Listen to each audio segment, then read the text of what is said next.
campaigns, we were accompanied by members of the participating authorities of Egypt and Sudan, and logistically supported by these authorities with tents, a lorry, fuel, water tanks, and so on.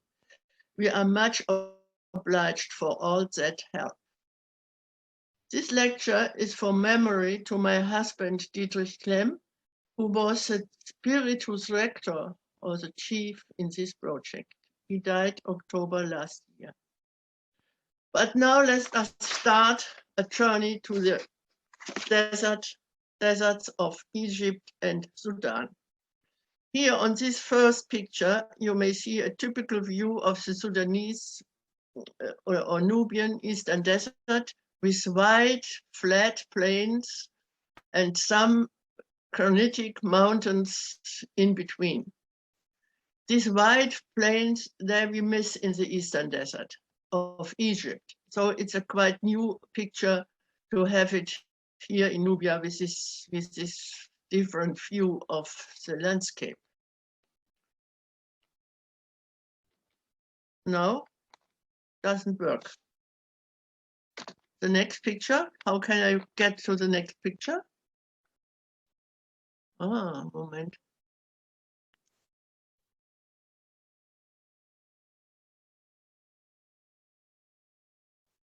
So we don't see your presentation anymore. Yes.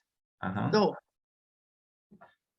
And but it don't get further if I go to the next picture. What happened? Again. Did you try it with clicking the button on the mouse? Yeah. Okay, and the arrow on the keyboard? Yeah. That's interesting. No, it's okay. Sorry for that. Yes, sorry for that. The geological map of Egypt to the left shows this variety of colored little dots in it, and on the southern edge of Sinai Insula, half insula as well. And this is a crystalline mountain range parallel to the Red Sea, you see here. And in this crystalline basement rocks, the gold occurrences occur exclusively. You don't find them in the limestone or sandstone regions like this one. And altogether, in the Egyptian part of the gold occurrences, we found, as you see on the right side, more than 150 gold occurrences. We did them document and took samples, and of all you can imagine how many of those samples we took to Germany. At that time, it was possible yet. In Sudan, the northern part of the Sudan geological image, you can see here these dark reddish portions, and adjacent to it, these bluish little dots. And in this are granites, intrusions of granite. And on the rim of those granite intrusions, you will find in these dark dots, in this mainly granodiorite and gabbros and minerals like that, you find the gold occurrences. You don't find it in the younger granite areas and not in Nubian sandstone and things like that. And we divided the whole area to better orientate ourselves in 5 big areas. This is a Nile Valley group, a Gabgaba group, and Wadi Alaki group, Gabgaba group, and so on, named after Onib, after Oshib, after big mines in this area. A few words to the geology again. This is a satellite image, thematic matter, TM satellite image. You can buy it in the US. And it was processed for lithological important questions. This means the color shows different rock units and rock qualities in the picture. So these yellowish big dots, this is the granite.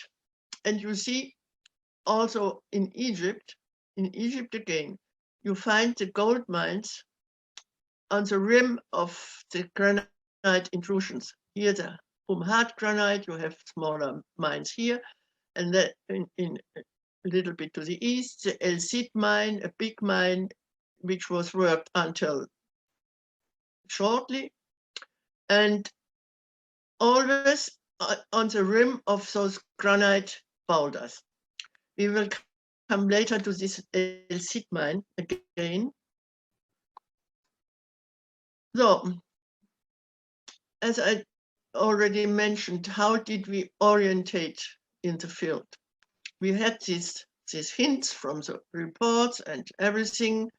So we took these large prints from black and white satellite images with us, nearly half of a meter big of all those. And with a GPS tracing, you can see here our way looking for a gold occurrence, which we had on the paper, but never saw it. And you may see here in this disturbed region and also here that it was not easy to find those places immediately. We have to look and find any hints and any signs that we will be on a way to a gold mine we had on our papers. So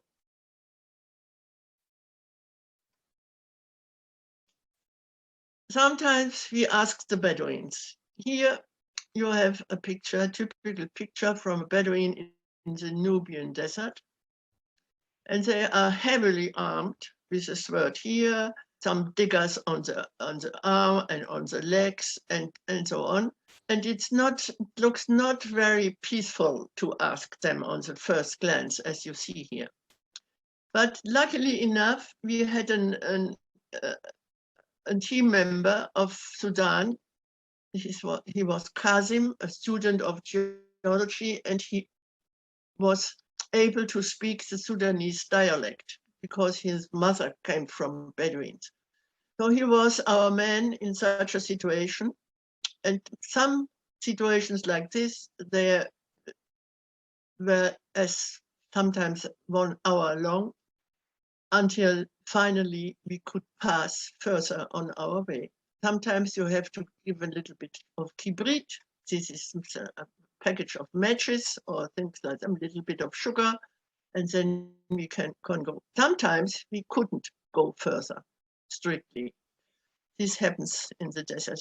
Here, in this lower left picture, you may see a typical Bedouin hut. This is temporarily left because the Bedouins went further on the way. And all of those Bedouin huts are made of wood, sticks, and maybe covered with some tissues, but we haven't seen such tissues ever. Now, a short word to the Bedouins. This is a typical Bedouin cemetery. This was an elevated person of the tribe, most probably, but you can't find any names, nothing noted. These are single, here again, a bigger, important grave. These are typical cemeteries you can find in the Nubian desert. In Egypt, we couldn't find pictures like that. Now to the gold mines themselves. As you see on the left side, you see an old mine in Egypt, in the location Oud, called Oud, in the southern part of the eastern Egyptian desert. And you see there is a quartz vein running through the rock. And this quartz vein is this part of the whole mountain which contains the gold, never in the host rocks or elsewhere, always in a quartz vein running through the mountains. And those quartz veins were cut out, even following deep into the mountain itself, and at least in the format of a man who goes through. So is a typical picture of an ancient gold mine. The rest of quartz is not anymore to be seen. It's cut out and mined off. On the right side, you see a quartz vein running through the mountain, but it is not touched at any. This means this is a barren quartz vein. If it would contain gold, the ancient would have, of course, it mined out. But they could differentiate between a gold-containing quartz and a barren quartz. The gold-containing quartz is mainly not pure white of color. It is a little bit yellowish, grayish, or things like that because of the mineralization of other minerals like iron, pyrite, and so at least, of course, of gold. And those clearly white quartz veins are in the most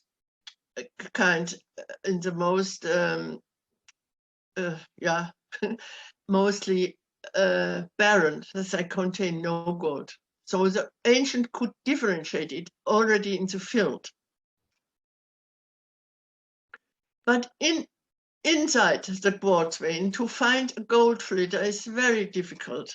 You see here a micro picture, a thin section of a piece of quartz, which you can't see here. It's not quartz. You see the scale is about 2/1000th of a millimeter. So it's very, very tiny little gold tinsel here in a pyrite vein and altogether embedded in galena mass, and out of that you will find the quartz. It's very, so you can imagine how it would be a hard work to find those tiny gold flakes at all. Here, lucky enough, this here example, we found a visible gold. This is a very seldom thing which happens, and the whole team was laughing, and it was a nice day. It's the first time we find, by knocking a normal quartz piece, a little tiny, not a little, this is relatively thick, this yellowish, with this, the upper one, the lower one, this yellowish, a visible piece of gold.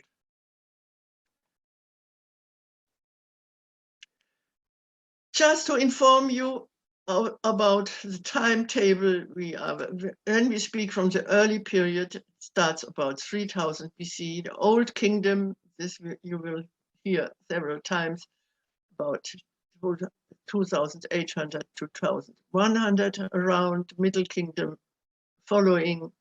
New Kingdoms is an important time for gold working, about after 1500 before Christ, and then the late period. And again, important, the Ptolemaic Greek period in Egypt, not in Sudan. And then finally, the Roman Byzantine period. For those periods, we could find gold occurrences more or less, bigger, smaller, and in these areas of the Egyptian and Nubian eastern deserts. Let's start with how it looks like. Here, a typical gold mine, as we have seen. The quartz vein was here, and it was cut out deep, some 7 to 8 meters into depth. Sometimes there was a bridge left over, not to provide collapsing the walls of those mines. But what is astonishing at the beginning, here you have these greenish staining portions on the walls, these greenish spots. You have it again here in this picture. Here you have this waste of rock, of host rock, and the excavated quartz vein here in a greenish color. It's not so good to be seen on this picture. So these are very old gold mines from the old kingdom, maybe this one a little bit further, older, even older. They all from this time show these greenish tapestries, this greenish staining of copper minerals.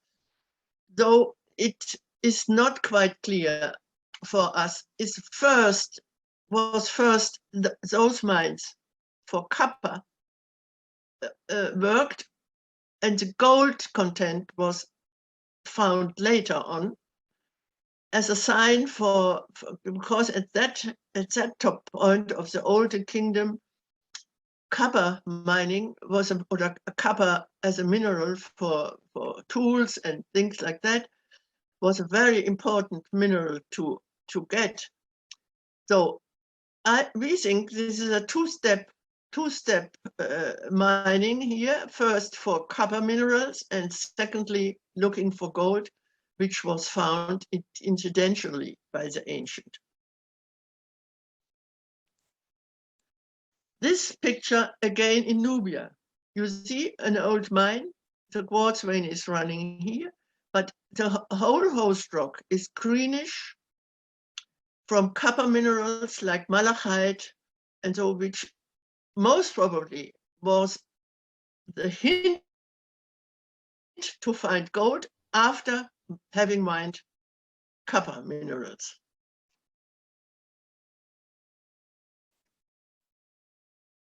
The oldest tools we found in the vicinity of those mines are very big and very heavy hammer. You see here as a scale, this hammer, modern hammer. They are 30 to 40 centimeters long and 5 to 8 kilos heavy hammers, which you have to take with two hands. And you have these round tops of all those pieces, this rounded, this we have to consider what kind of a tool might be. So we came to the, na, geht nicht mehr. Doch. Again, this is a mine in Sudan, in Nubia, Tinari. The name is Tinari. So Carmine, the next village is called Tinari. And the mine itself, by the inhabitants, is called Sokar mine. And again, around this mine, you have those hand hammers, but not as long as this one in Egypt, but the same type with these round tops. And sometimes the top is split in sharp edges, so something was broken away, and then they throwed away this tool. It was not any more working in the case that there was done as we show you, as we show right later. Sometimes, very seldom, you find a mortar like this, and again a tool like this or a ball, and in the early times. So we have to consider this was for crushing something with this stone. But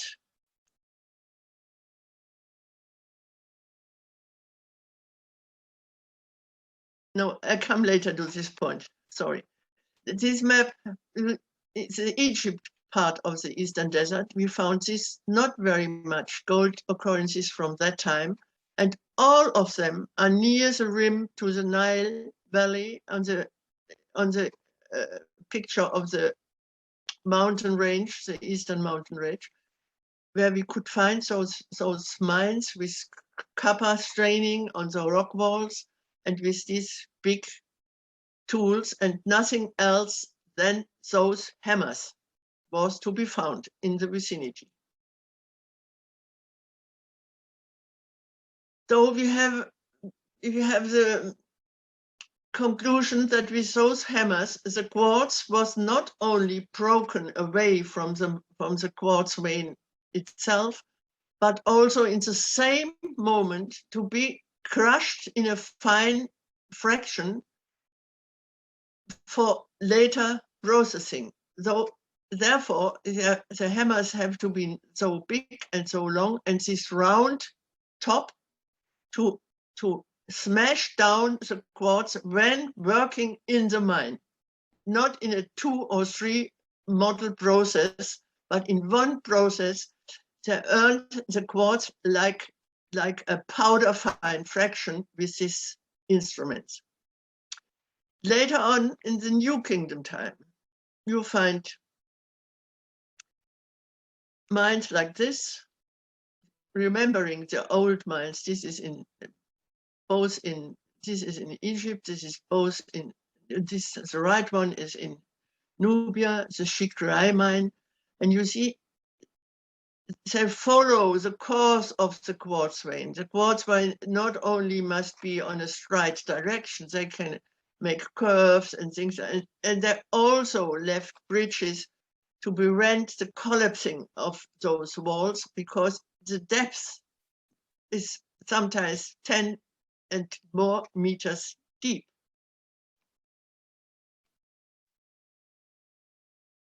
Sometimes a quartz vein is only 3 centimeters thick, like this one.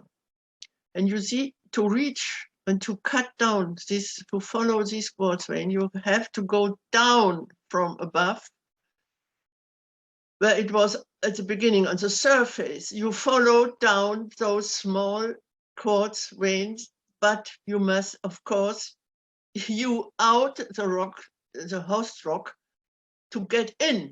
So this is a really hard and very, very heavy work to get to this small, tiny gold vein from above down to the depths.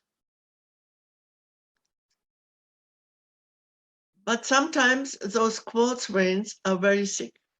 This is a vein in a mine in Dubai Shat in Nubia. This is a mine near the river Nile, and was worked until the 80s in the last century. And in this century, sorry, and is now abandoned because this lower parts of this big mine area is now underwater. In the higher part, you can see one of those mines which were mined until recently with this big quartz vein going slightly down and was hewn out. You can imagine how many of gold they would have earned in yield in this way. Those 2 pillars are again against collapsing the whole system. The next step, how they processed this quartz ore to get out the tiny little gold flakes. First, the quartz chunks, the big pieces of quartz, they were cut down to around pea size on a stone plate with a hammer you see here above. You can see such tools everywhere in the New Kingdom, in the vicinity of those mines. And after having crushed it down to around pea size, you have to mill it into such a fine powder fraction that gives the possibility to release the gold flakes. Must be as fine as the tiny little gold flakes are fine. Though there's no other way to get it out from the quartz. For that, this is again to crush down first the quartz pebbles, quartz chunks, and then they've milled it on mills like that. It starts with the beginning of the New Kingdom in Egypt and was brought with a conqueror of Egypt, Thutmose III, of Sudan, the conqueror of Nubia and Sudan, Thutmose III. From the beginning of the New Kingdom, you can find those mills as well in Nubia.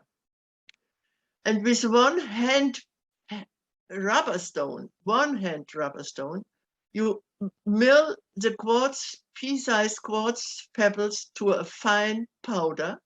Sometimes you find mills where 1 of the 5 times somebody milled the quartz.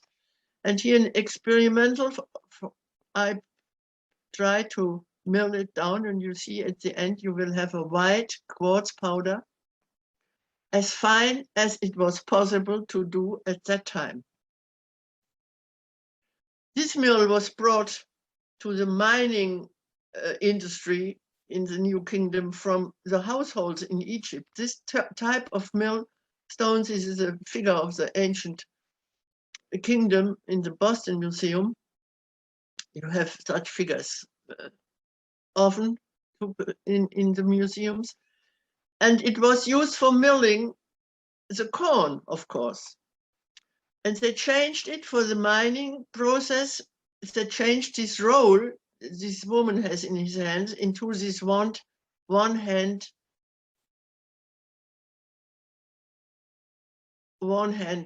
stone, which is round. It's a part you have in your hands, and flat to mill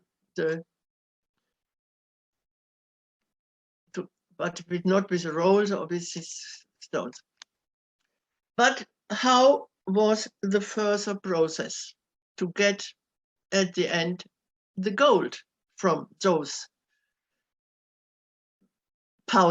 quartz powder?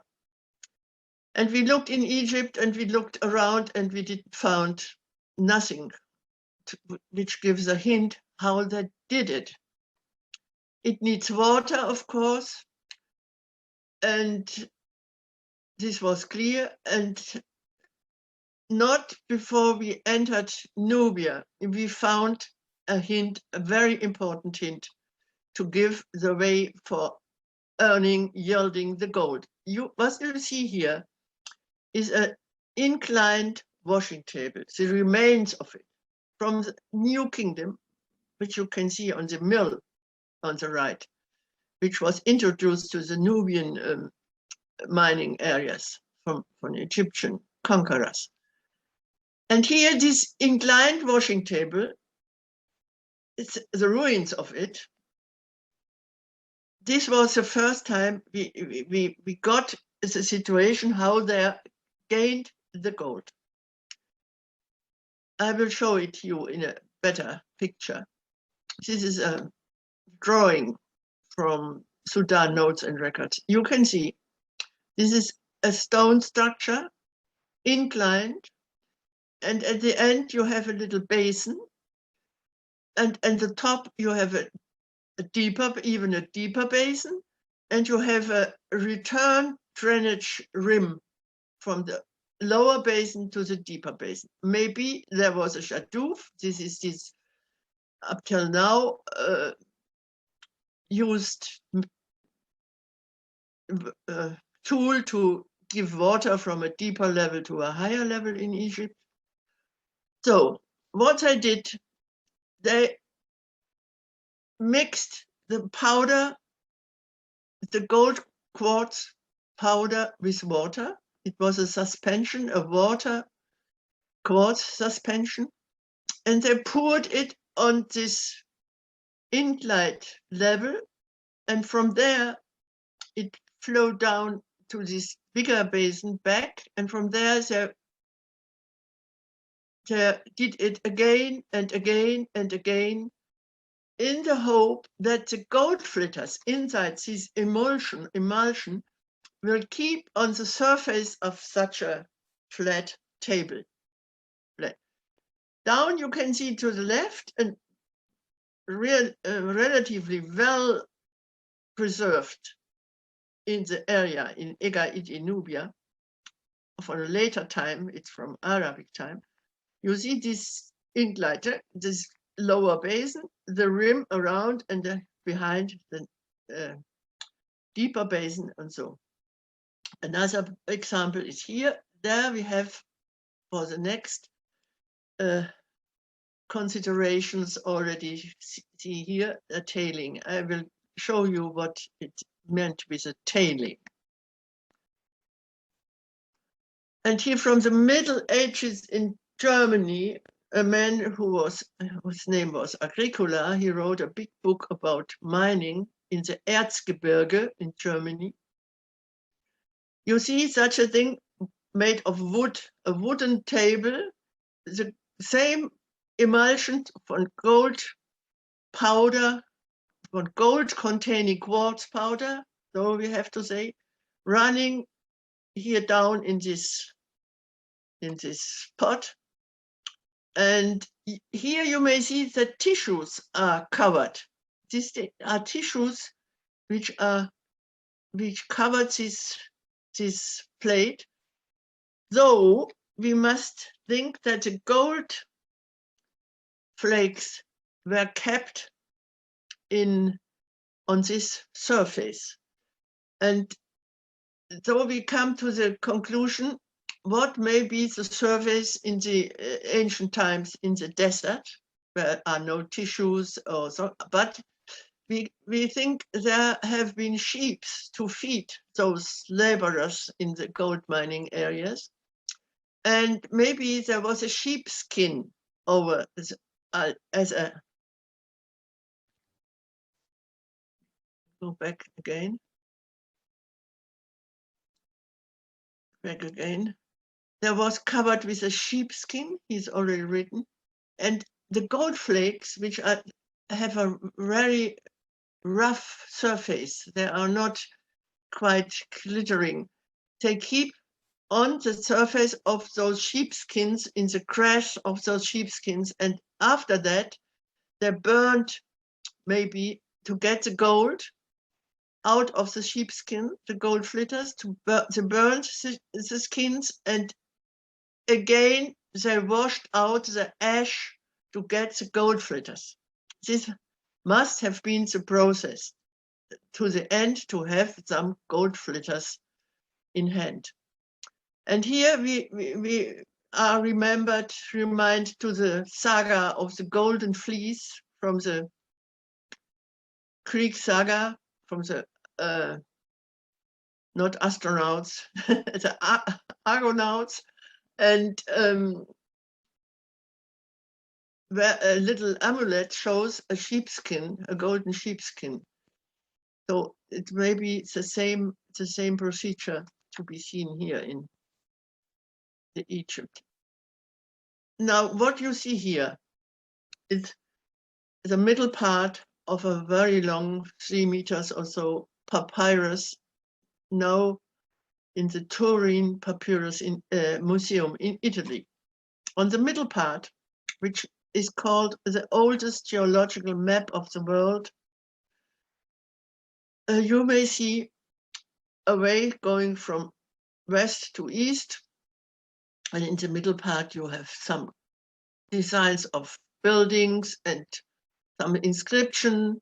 And here you have the mines with inscriptions, the gold mines situation here, and so on. And in this red frame, there's an inscription which reads, "The mountains where gold and silver is washed."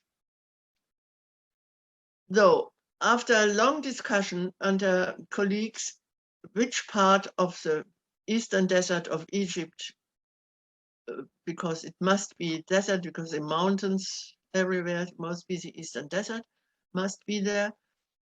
Now it's really a fact that it shows this inscription shows an old part here, this is a natural view of a part of an old mining area. The mountains in which gold and silver were washed is this part. And indeed, the gold and silver was here intensively washed. You see me looking out such a mine, which you can find everywhere. Here is the Wadi El Zid. This is a tributary wadi from the big running Wadi Hammamat in the middle of the papyrus. And when we worked here in this area, we came over a big tailing. And what is now a tailing? This is the residues of what you have when you wash out the gold flakes from the quartz powder. The rest of the powder residues, they throw away on a heap like this, and it shows a light pinkish color everywhere. This comes from tiny amounts of other minerals within the gold quartz emulsion and the gold mineralization, like iron, copper, other things. And this reddish coloration mainly derives from small iron content in the ore.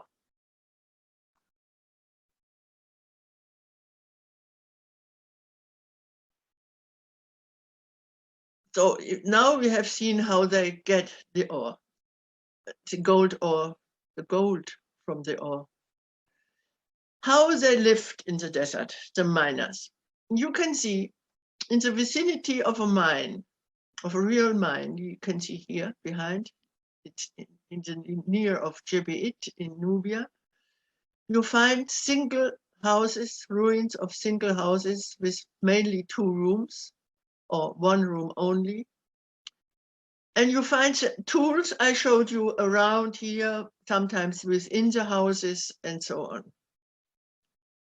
There, the miners lived for their belongings. They kept their belongings here. They slept on mats, maybe here, and it was good against the wind and so on. If those huts were covered with anything, we don't see the remains, because mainly that would have been organic material, which is gone, of course, in the meantime.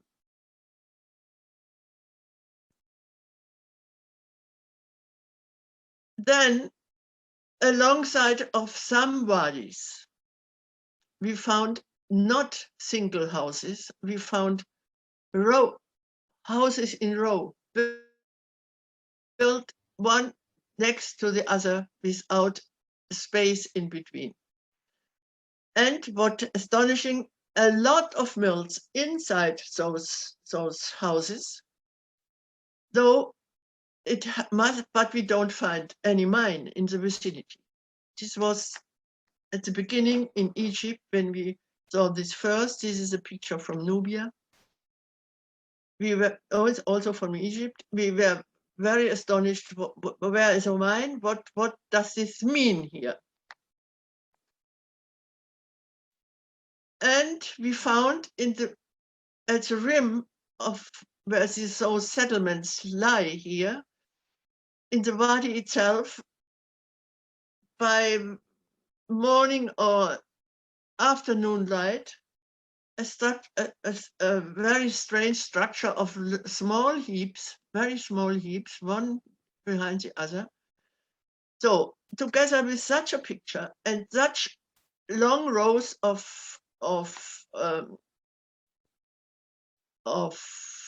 buildings like here,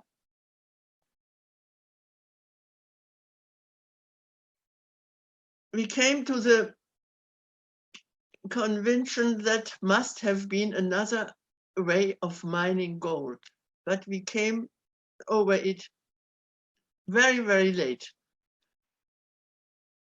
The introduction ways, the invasion of the new kingdom people to conquer Nubia is threefold. Once again, along the River Nile. This is the most possible way, of course. More difficult to through the Wadi Gabgaba and one to the Wadi Alaki area. And maybe from here, from the fourth cataract area, a little bit to the north. This is not quite clear.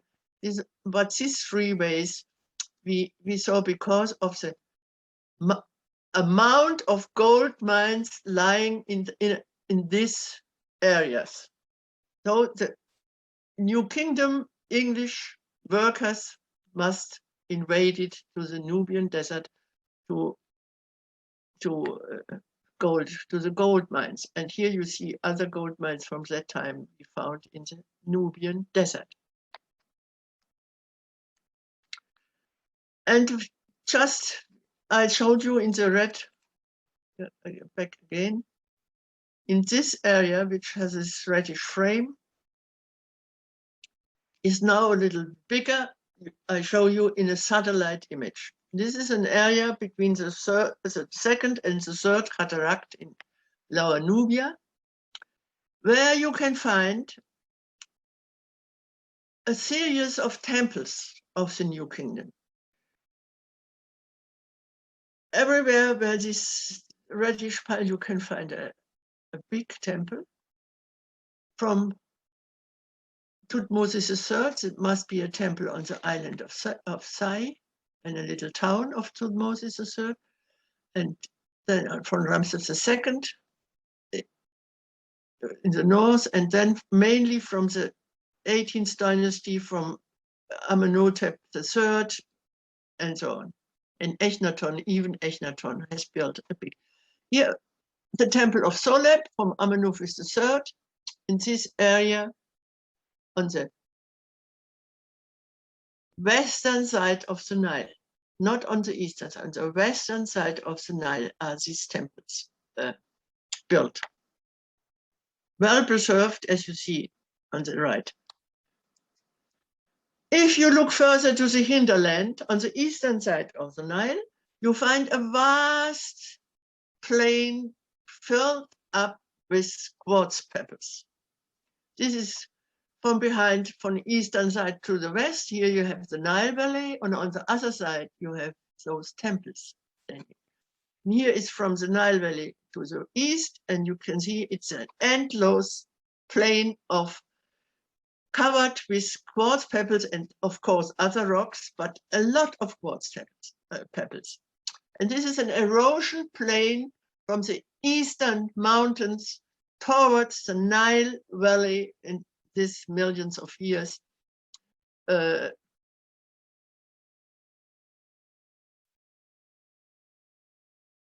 So nearby, we found a plain in Abu Zari, which is a little village, again near the Nile in this area, a little bit to the south. We found this, and this was an eye-opener for much of things we didn't know hitherto very well. You see a row, this is recent. This was from nowadays. Lines of marked rows of where quartz pebbles of this area was collected, and pebbles which looked a little bit yellowish or grayish were taken, and pebbles not in order to avoid a second collecting, they put the bad ones into those stone cases they put here. So, and the good ones, the yellowish, which they detected by naked eyes, the grayish and so, not the bright white quartz pebbles, they took away to process, most probably near the River Nile, which is not very far, but we couldn't find any installations there because of in the thousands of years the River Nile shifted dramatically, what is documented in scientific papers. the time of the New Kingdom, where these temples, in opposite of this huge quartz pebble area, were erected. In that time, Tutankhamun, who started with his gold mining, the temples there, you find in the tomb of his wise king of Nubia, this picture. You see Nubians bringing gold in bags like this, or cast rings like this, bag like this, they delivered it to the Egyptian king. Some weights from the gold weight are shown in the Nubian, in the Khartoum Museum of Nubian art. Another picture shows a little bit later in the tomb of a man, Paheri, in El Kab in Middle Egypt. The same situation. Even here you see now the gold is right. You have those rings, and here the counterweight, form of an ox or a cow, and these rings, and the delivery also in bags of gold is documented here a little bit later than the Tutankhamun time. And here you have the hieroglyph sign for Nub, which probably means a necklace with gemstones here, and the three dots, which means mineral, ideogram minerals. Maybe the word, Old Egyptian word, Nub, is still today, for gold, is still today to be found in Nubia as a name of the region today. As a result, you may see here, everyone has seen already those golden things from Tutankhamun, from his tomb. 12 kilo of gold in this mask, 110 even kilos in this inner sarcophagus. So this is the proof what we saw in this plain. This was at the end an enormous yield of gold only from this area in the early and middle New Kingdom. And in this diagram, you may see the eastern desert of Egypt gold occurrences on a scale of silver against gold. And the Egyptian gold objects, the gold has a lot of silver and only up to 80% of gold. But this changes in the Nubian gold. There you can find gold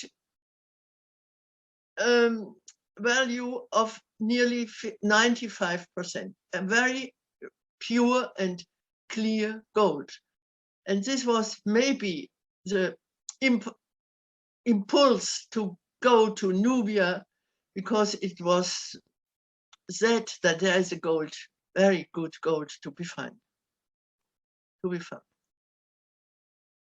Here we have all those, we come to the next period. This is a Cushitic time in Nubia, and the Kushites that took over only the already known New Kingdom dots. The black dots overlay the stars under it.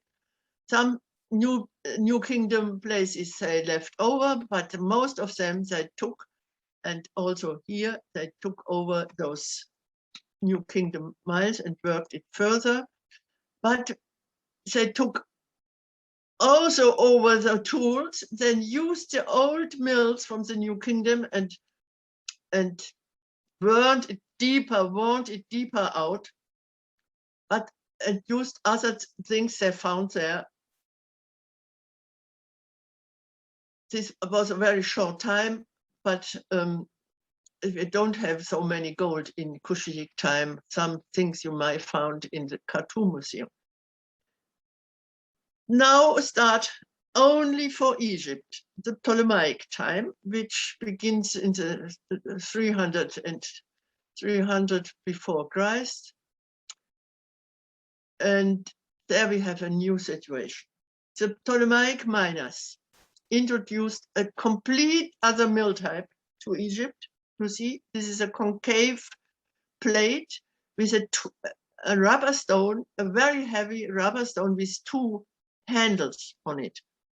So you took it with both hands and you throw it around, and the momentum goes quicker and quicker, and you have your own momentum to do it. It's not very heavy to do this work. It rolls alone with only a very little of power you need. And here in Kourna, in Crete, we once found such a mill in the ruins of Kournia. You can see this comes from the Greek world, was imported. You have one of these rubber stones, you see, with the two handles, and it is even a reused New Kingdom mill with this hollow in the middle. And then it was milled on such a plate with this rubber stone, and you see in my hands very, very fine powder, finer than the Egyptians could do it with this kind of mill. And because also this stone, rubber stone, is very heavy, he can do it very effectful, the milling this quartz pebbles in that way. And then they introduced another important thing to process the powder they earned with this mill type. We have seen in Zamut in Egypt two circular structures. We didn't know at first what this means. In the mining area, you have mines here around. And we found in Dakbak in Egypt, again, some roundish ruins of something with little holes on it here. And from Laurion silver mines in Attica in Greece, you have such round structures as well. Also, this one is Egypt, this type to process. Finally, the gold is an import from Greece. And here you have this design, how it works. You have this gold containing quartz powder here. And then you mix it with water, and then you pour it on this rim with these small little holes on the surface we have seen. And in these small little holes, the running quartz gold emulsion goes round, and the heavy mineral particles as gold and others may be iron and so, they are kept in those holes. And though they've got a very high value of gold from their processing method. The very last period, and we'll come to the end, nearly to the end, is the Arabic period from 750 around on, where the Arabs conquered, going over the Red Sea through the Nubian and Egyptian Eastern Desert. And there you find inscriptions in mihrabs on such praying, sometimes in such praying stations. And so, and what concerns the gold mining, they brought again a complete new mill type into the area for gold earning. Round mills called querns with a round upper plate, and here there were sticks in it to turn it around, and they filled on the underlaying plate these pea-sized gold pebbles, and they turned it around and around and around and got there this fine powder. And the houses of that time, of course, are very, very well preserved, because very young until now, still compared with the older sites I showed you. And you can find everywhere these round mills, which were imported first by the Romans to Egypt, again only for household purpose, not for mining purpose. But the Arabs that did mining took it to the mining areas and milled the quartz ore with it. And here you see again such an inclined washing situation, the same I showed you before. And what is astonishing with this Arab conquest in Nubia, especially in Nubia, is very large settlements. In the middle axis, you have a broad row, and on both sides, you have the houses. The mines are here around. This is Derahib, near the Wadi al-Laki, which is the main way to go from Arabia to Egypt. And there we detected the gold mines, and this is a main place for them to stay and to mine gold. And that built up huge cities with big houses for a treasure house, I suppose. And here you see on this map all those Arabic gold occurrences we found coming from the Red Sea, going to Egypt in the northern part to the Wadi al-Laki, and a little bit here, not to until the Nile, and not down to the deeper regions of Nubia. And here you may find a lot of gold mines worked by the Arabic, again old mines, some but reworked in Arabic time. As you showed you in the middle of the lecture, with these strange structures in the wadis and these long rows of houses, which puzzled ourselves a long time. What could it be? And on the last stage of our expedition in '99, we came over in the Bayuda Desert over an illegal gold mining site. You see a lot of people, even women, children, looking on the surface for quartz pebbles lying around. And even they dig holes a little bit deeper, as you see here, to go to find them. Then they crush it, like in ancient times. You see this one. Now they have an iron hammer, of course. Crush it to a pea-sized fraction. Those pebbles they collected in the wadis.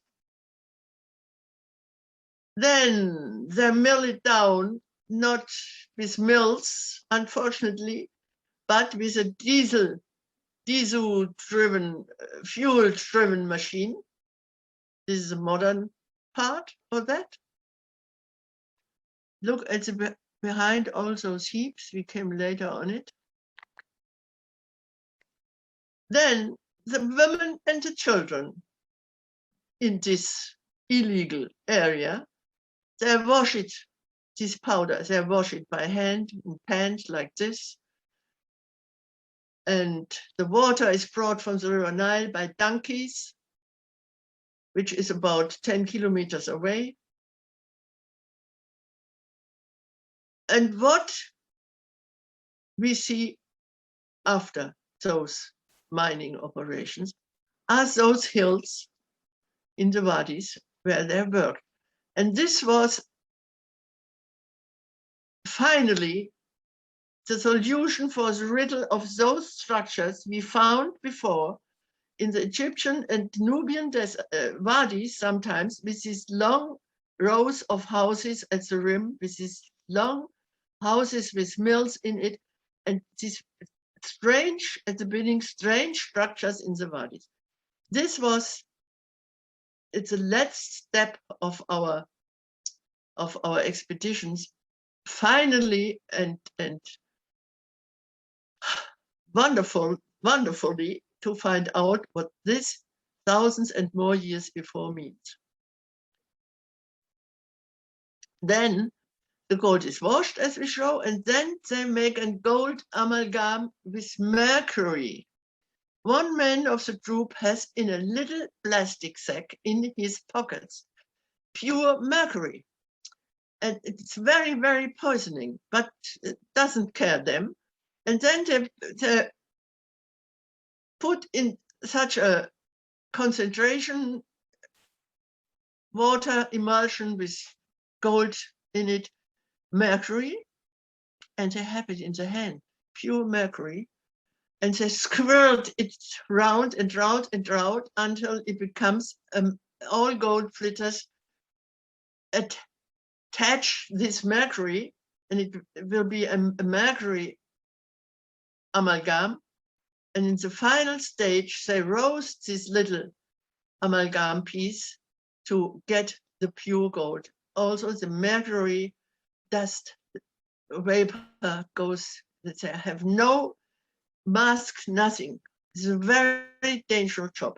And they will get $2 or $3, they told us, for 1 gram of gold, but they can live from it half a year with the whole family when they go home in the hinterland.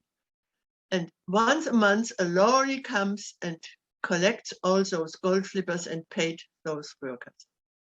It's a horrible job, but it shows it was a horrible job in ancient time and is still on the other way a horrible job today. Come to the end. This is a main camp, one of our camps. We moved it from time to time and did little incursions only with the jeeps, and the lorry was kept here. And here we have a cooking camp and a working tent and other tents to live in. The lorry has a fuel tank and the water tanks and so on. And I come to the end. Thank you very much for your attention. So